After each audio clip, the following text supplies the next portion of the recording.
प्रत्येक पालकाच्या मनामध्ये आज हाच प्रश्न आहे, की सीईटी सेलचं रजिस्ट्रेशन कधी सुरू होणार आहे? सुरू झाल्यानंतर ती प्रोसेस कशी असणार आहे? आणि त्याच्यासाठी आपल्याला किती फीस लागणार आहे?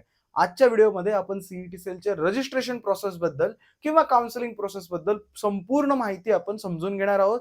कोणत्या प्रोसेसमध्ये कुठे तुम्हाला किती फीस लागणार आहे, हे सगळंच्या सगळं मी आजच्या व्हिडिओमध्ये तुम्हाला एक्सप्लेन करणार आहे. आपण व्हिडिओच्या टॉपिककडे जाण्याआधी सर्वांसाठी इम्पॉर्टंट नोटिफिकेशन आहे. आपले सारथी प्लसचे रजिस्ट्रेशन आता लवकरच संपणार आहेत आणि नक्कीच लवकरच त्याची प्राइस हाईक सुद्धा होणार आहे. सो ज्या मुलांना आपल्या सारथी प्लस पर्सनल काउन्सिलिंग मध्ये रजिस्टर करायचंय त्यांनी लवकरात लवकर या नंबरवर कॉन्टॅक्ट करा आणि तुमचं रजिस्ट्रेशन करून घ्या. ही हॅसल फ्री काउन्सिलिंग आहे. तुम्हाला काहीही टेन्शन घ्यायचं नाहीये. तुमचं रजिस्ट्रेशन, डॉक्युमेंट व्हेरिफिकेशन, सगळीच्या सगळी प्रोसेस ही आमची टीम आणि मी तुम्हाला करून देणार आहे. विथ पर्सनलाइज्ड कॉलेज लिस्ट आणि सगळे फॉर्मच आम्ही तुम्हाला भरून देणार आहेत. त्यामुळे तुम्हाला फक्त ऑनलाईन पद्धतीने आमच्यासोबत कनेक्टेड राहायचंय. बाकीच्या सगळ्या प्रोसेसची काळजी आम्ही घेणार आहेत. सो या नंबरवर लवकरात लवकर कनेक्ट करा आणि तुम्ही तुमची काउन्सिलिंग सीट बुक करा. लक्षात घ्या, बऱ्याचदा मी आता काल परत व्हिडिओ बघितला, त्यामध्ये सांगितलं गेलं की रजिस्ट्रेशनला 2,000 रुपये लागतील. ओके, तर सरासरी हे चुकीचं आहे. रजिस्ट्रेशनला कुठेही पैसे लागत नाहीत. आता कित्येक मुलं काय करतात, सायबर कॅफेजवर जातात, मग तिथे सायबर कॅफेवाला सांगतो रजिस्ट्रेशन करायला सीईटी सेलचे 1,000 रुपये लागतात. अशातला काही एक भाग नाहीये. लक्षात घ्या, सीईटी सेलचं रजिस्ट्रेशन हे पूर्णपणे तुमच्यासाठी फ्री ऑफ कॉस्ट असणार आहे. तुम्हाला हे रजिस्ट्रेशन करण्यासाठी काहीही पैसे लागणार नाहीयेत. मग याचा अर्थ आहे का की या प्रोसेसमध्ये पैसेच लागत नाहीत? नाही, पैसे लागतात. हे समजून घ्या, जेणेकरून तुमची फसवणूक ही पुढे भविष्यात कुठेही होणार नाही.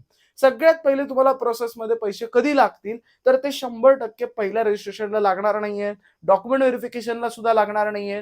त्याच्यानंतर आपण तुमची पर्सनलाइज लिस्ट भरणार आहेत, बरोबर? म्हणजे तुमची कॉलेजची यादी तुम्ही आपण कॅपराउंड 1च्या वेळेस भरणार आहेत. ते भरल्यानंतर मात्र समजा तुम्हाला कॅपराउंड 1 मध्ये काहीतरी अलॉटमेंट आली, त्या क्षणी मात्र तुम्हाला फीस लागणार आहे. जी फीस 1,000 रुपीजच्या आसपास तुमची असते. ओके, आता यामध्ये सीईटी सेल या वर्षीपासून बरेचसे बदल करणार आहे. कॅपराउंड 1 मध्ये वेगळी फीस, कॅपराउंड 2 मध्ये वेगळी फीस, 3 मध्ये वेगळी फीस आणि 4th मध्ये वेगळी फीस. पण याबद्दल अजून ऑफिशियल GR यायचा बाकी आहे.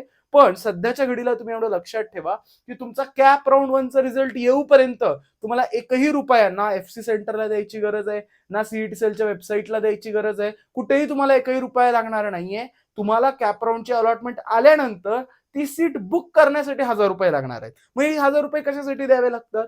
तर लक्षात घ्या, आपल्याला कॅप राऊंड मध्ये समजा तुम्हाला DY पाटील मिळालं आणि तुम्हाला PCCOE साठी प्रयत्न करायचा आहे, पण नेक्स्ट राऊंड मध्ये समजा PCCOE मिळालं नाही, मग आपल्या DY पाटीलची सीट जाणार आहे.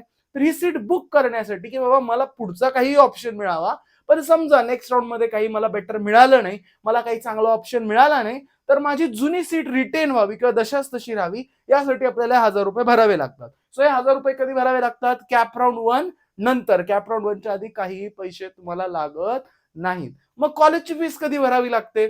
लक्षात घ्या, समजा तुम्ही 4 कॅप राऊंड खेळले, 4 कॅप राऊंड नंतर तुम्हाला तुमच्या कॉलेजची फीस भरावी लागते. कारण ज्या राऊंडला, आता समजा तुम्ही कॅप राऊंड 1 नंतरच कॉलेजला रिपोर्टिंग केली, म्हणजे तुम्ही जाऊन ऍडमिशन घेतलं, पुढचे राऊंड खेळले नाहीत, तर तेव्हा तुम्हाला कॉलेजची फीस कॉलेजमध्ये जाऊन भरावी लागेल.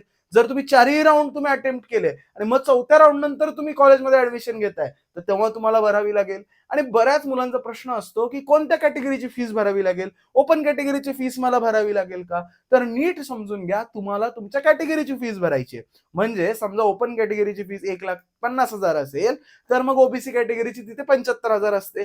बाकी SC-BC कॅटेगरीची सुद्धा 75,000 असते. EWS कॅटेगरीची 75,000 असते. SC किंवा ST कॅटेगरी किंवा NT कॅटेगरी याची सुद्धा जर तुम्ही फीस बघितली तरी समवेअर अराउंड 15,000 ते 20,000 असते. सो जी काही त्या कॉलेजमध्ये तुमच्या कॅटेगरीची फीस आहे तेवढीच तुम्हाला भरावी लागते. बाकीची फीस तुम्हाला भरावी लागत नाही. सरकार उरलेले पैसे कॉलेजला त्यांच्या पद्धतीने रिटर्न करत असतो. सो आय होप हा फीस पूर्ण प्रकार तुमचा क्लिअर झाला असेल.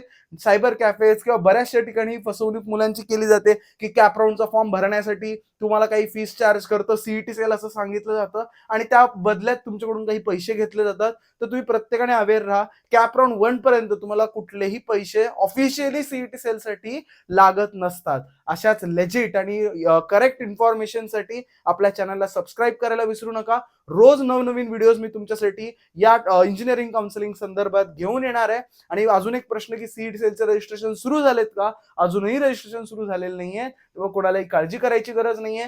जेव्हा सीईटी सेलचे रजिस्ट्रेशन सुरू होतील, मी त्यावर व्हिडिओ टाकेन आणि तुम्हाला 100% कळवणार आहे. आय होप हा व्हिडिओ आवडला असेल. व्हिडिओ कसा वाटला नक्की कमेंट सेक्शन मध्ये कळवायला विसरू नका. अजून कोणत्या टॉपिकवर तुम्हाला व्हिडिओ हवाय तेही मला सांगायला विसरू नका.